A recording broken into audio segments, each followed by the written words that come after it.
મહારાષ્ટ્રના નાસિકમાં 4.3ની તીવ્રતાનો ભૂકંપનો આંચકો આવ્યો છે। દક્ષિણ ગુજરાતના શહેરોમાં પણ ભૂકંપ અનુભવાયો છે। દક્ષિણ ગુજરાતમાં અનુભવાયો 3.6ની તીવ્રતાનો આંચકો। સાપુતારા, આહવા, ડાંગ તમામ વિસ્તારમાં આંચકો અનુભવાયો છે। સાપુતારાથી 14 કિલોમીટર દક્ષિણ પશ્ચિમમાં કેન્દ્ર બિંદુ છે।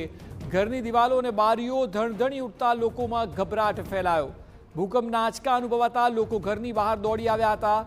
સાપુતારામાં પ્રવાસીઓ હોટલની બહાર દોડી આવ્યા અને આ ઝાટકો લોકોને અનુભવાયો। દક્ષિણ ગુજરાતમાં તેની અસર જોવા મળી। વધુ માહિતી આપી રહ્યા છે સંવાદદાતા રોનક જાની। રોનક, જણાવો કે લોકોનો શું અનુભવ રહ્યો? ઝાટકો આવ્યો છે, આંચકો અનુભવાયો છે? જી, ચોક્કસ કહી દઉં કે જે પ્રમાણે ડાંગ જિલ્લાની અંદર રાત્રે 10 વાગ્યાની આસપાસ જે પ્રમાણે આંચકા અનુભવાયા છે, ખાસ કરીને મહારાષ્ટ્રના નાસિકની આજુબાજુ જે ભૂકંપના કેન્દ્રબિંદુ માનવામાં આવી રહ્યું છે, પરંતુ જે ડાંગ જિલ્લાની એટલે કે ગુજરાતની સરહદના વિસ્તારો જે છે, સાપુતારા અને ગલકુંડ એ બધામાં ખૂબ મોટો તીવ્રતા અનુભવવામાં આવી છે।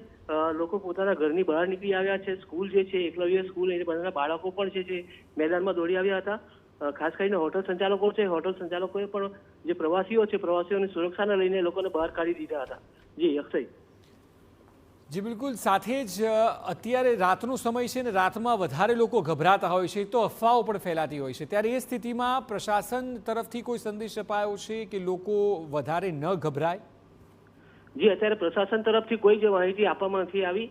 ખાસ કરીને જે આ ભૂકંપનો કેન્દ્રબિંદુ છે, કેટલી તીવ્રતા છે, આ ને લઈને મોટી ચર્ચા થઈ રહી છે, પરંતુ પ્રશાસન જે છે એ અત્યારે કોઈ આમાં કોઈક માહિતી આપી નથી રહ્યું। અને જે પણ લોકોને આંચકા અનુભવાયા છે કે જે લોકોએ જે ભૂકંપના અનુભવ કર્યો છે, એ લોકો પોતે પોતાની રીતે સુરક્ષિત થઈને ઘરની બહાર આવ્યા છે કે સ્કૂલ કે જે પણ હોટલો છે એની બહાર આવી રહ્યા છે।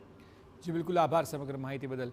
તો મોટા સમાચાર, દક્ષિણ ગુજરાતના અલગ અલગ શહેરોમાં ભૂકંપનો આંચકો અનુભવાયો છે। 3.6ની તીવ્રતાનો આંચકો હતો। સાપુતારા, આહવા, ડાંગમાં અનુભવાયા આંચકા।